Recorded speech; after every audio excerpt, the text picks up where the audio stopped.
Bonjour, c'est Amélie, j'espère que vous allez bien. Aujourd'hui, nous allons voir quelques techniques qui vous éviteront de vous faire manipuler. En effet, généralement, on se fait manipuler bien contre notre gré sans trop s'en apercevoir. Donc, le fait de vous dire quelles sont ces techniques vous permettra d'être vigilant. On utilise souvent la manipulation pour pouvoir obtenir ce que l'on veut de quelqu'un.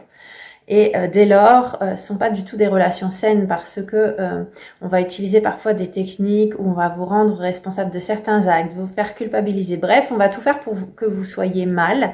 Et puis aussi, vous allez dès lors agir un peu contre votre gré. Et on peut jamais être bien si on n'est pas en phase avec soi-même. Donc, aujourd'hui, je vous donnerai quand même quelques clés par rapport aux techniques utilisées pour vous aider à vous en sortir. Mais je pense que déjà rien que le fait d'être averti sur la nature de ces techniques vous aidera à être vigilant et à éviter de tomber dans le panneau. Première technique, la personne va essayer de vous rendre responsable de ses actes. Si j'ai fait ceci, c'est de ta faute. C'est ton comportement à toi qui a déclenché cette réaction. Je vais prendre un exemple tout bête. Par exemple, la personne vous gifle et elle va dire que de toute façon, si elle vous a giflé, c'est de votre faute parce que vous l'avez énervé. Cas typique, et là je relèverai même 2 points. Rappelez-vous toujours que vous n'êtes pas responsable des actes des autres et qu'ils sont responsables des leurs et aussi de leurs émotions. Donc c'est pas vous qui l'avez énervé, c'est juste cette personne qui ne sait pas gérer ses émotions, tout simplement. Néanmoins, c'est toujours très utile pour la personne qui essaie de vous manipuler de dire que c'est de votre faute, parce qu'il y aura peut-être une pointe de culpabilité qui fait que finalement, vous vous défendrez avec un peu moins de virulence. Donc, si jamais on vous rend responsable des actes d'autrui, souvenez-vous toujours, vous n'êtes responsable de rien. La deuxième technique, elle va ressembler un petit peu à la première, parce que là, c'est clairement le fait de vous faire culpabiliser.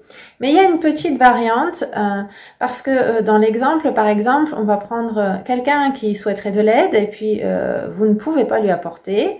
Eh bien, il va essayer de tout faire pour vous culpabiliser et vous dire que vous êtes égoïste, en fait, vous ne voulez pas l'aider. Donc, là-dessus, il faut vraiment être clair avec vous. Si vous ne pouvez pas, vous ne pouvez pas. Quand on est en phase avec soi-même, on sait très bien que si on est pas mal intentionné, voilà, tant que vous êtes franc, il n'y a aucun souci, d'accord? Il n'y a pas d'intention venimeuse ni quoi que ce soit. Donc, souvenez-vous de cela, soyez en phase avec vous et sachez résister à ce genre de technique. Troisième technique de manipulation, c'est vous mettre la pression de façon à vous avoir à l'usure. Et j'avoue que parfois, ça peut être assez efficace parce que on peut finir, quand on est ainsi sollicité, par craquer, par énervement, ras-le-bol. Finalement, on se dit qu'on aura la paix si on dit oui. Donc, rappelez-vous que vous n'avez rien à gagner à vraiment faire quelque chose contre votre gré et même si c'est pour avoir la paix. C'est bien à la personne qui use de cette technique de s'arrêter et dans un premier temps, si elle n'est pas capable de le faire, eh bien, essayez de vous montrer ferme. Malheureusement, ce qui arrive, c'est que une personne, elle tente le coup parce qu'elle sent que peut-être il y a une faille chez vous.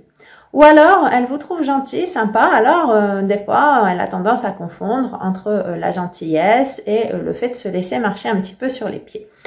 Donc, sachez être ferme et montrez bien qu'il n'y a pas de faille. Et puis, voilà, si c'est non, je dirais, ne fuyez pas parce que ça aussi, ça peut prêter à confusion. Parfois, on va pas forcément oser le dire. Vous n'avez rien à perdre à vous affirmer, au contraire. 1, vous aurez la paix. Et 2, on est très en phase avec soi lorsque l'on sait s'affirmer et on n'en est que plus apprécié pour ce que l'on est. La 4e technique va consister à vous faire croire qu'on a besoin absolument de vous. Pourquoi on aurait besoin absolument de vous? En principe, chaque personne est censée être autonome et responsable. Donc, si par exemple une personne vous sollicite pour un savoir-faire, eh bien, il ne tient qu'à elle de solliciter peut-être une autre personne qui a également ce savoir-faire ou d'apprendre à faire les choses elle-même. Essayez de vous faire croire qu'on a absolument besoin de vous, c'est vraiment se fourvoyer. Alors maintenant, peut-être que la personne est aussi sincère, mais il est clair que à ce moment-là, ce sera aussi lui rendre service, et à vous et à elle, de lui rappeler que non, vous n'êtes pas absolument essentiel, et qu'il ne tient qu'à elle de commencer finalement à se dégourdir un petit peu et à apprendre à faire les choses par elle-même. La quatrième technique, elle est assez subtile parce qu'elle va s'apparenter à une technique d'hypnose qu'on peut utiliser dans le bon comme dans le mauvais. Quand on veut en fait vous faire revivre une situation et vous faire céder, on va donc utiliser cette technique dont on n'a absolument pas conscience. C'est le fait d'appuyer sans arrêt donc sur un souvenir bien particulier. Dès lors, vous allez refaire une construction mentale par rapport à ce souvenir. Et puis, juste après, la personne va essayer de faire appel à votre émotion. De façon à ce que, finalement, vous soyez en train de revivre vraiment la chose dans le présent, tout simplement. Donc, un exemple pour que ce soit plus parlant, on va vous rappeler un événement passé et puis on va vous rappeler l'émotion que vous viviez à ce moment-là. Et du coup, vous allez associer les deux, tout simplement. Donc, c'est important de le savoir parce que ça, c'est vraiment, je dirais, vraiment une technique assez vicieuse. Hein, on s'en rend absolument pas compte. Si on ne le sait pas, on peut pas vraiment se rendre compte finalement qu'on est en train de revivre une technique d'hypnose et dès lors, c'est assez irrésistible. Aujourd'hui, vous connaissez cette technique, donc soyez vigilants lorsque quelqu'un vous rappelle le passé. D'ailleurs, n'oubliez pas, ne jamais vivre ni dans le passé, ni dans le futur. On reste dans le présent, ça, c'est une règle d'or. Alors juste pour terminer, je voudrais aussi reparler de certaines choses qui peuvent vous aider pour résister à la manipulation et qui pourraient s'appliquer indépendamment de toutes ces techniques. Au final, les personnes qui essaient de vous manipuler généralement se disent qu'il y a certainement une faille chez vous. Elles doivent certainement le ressentir en général, il y en a qui sont très forts pour ça. Par exemple, si vous n'êtes pas sûr de vous.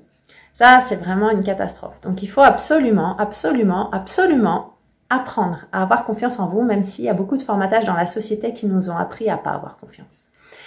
Et puis, il faut aussi apprendre à vous aimer. Et là, je sais que mes propos peuvent vous paraître bizarres parce que, a priori, on croit qu'on s'aime et qu'on fait tout pour nous. Mais parfois, quand on voit nos réactions, nos façons d'agir, on peut creuser et se rendre compte qu'inconsciemment, on manquait d'amour vis-à-vis de nous. Et qu'on recherche dès lors l'amour vers l'extérieur pour le compenser. Et ça va parfois nous faire céder à certaines personnes, quelque part, pour pas nous les mettre à dos. Donc, travailler sur vous, c'est la clé pour vous aimer. Et ça, je dirais que c'est la règle d'or. C'est vraiment essentiel. Donc, voilà pour cette capsule. J'espère qu'elle vous aura été utile et qu'elle vous aura parlé. Maintenant, vous êtes avertis, vous serez à même d'être vigilant pour ne pas vous faire piéger, quelle que soit la personne qui utilise la technique de manipulation. Juste avant de vous quitter, je voulais vous rappeler que, à ce propos, si vous souhaitez être accompagné en développement personnel, je peux le faire à titre individuel ou de manière collective grâce à mes ateliers mensuels que j'ai décidé de mettre en place récemment. Vous retrouverez donc le lien en description de cette vidéo. Du reste, j'espère que celle-ci vous a plu. Si c'est le cas, n'oubliez pas de partager, de vous abonner, de liker. Et puis, je vous dis merci et à bientôt pour d'autres vidéos.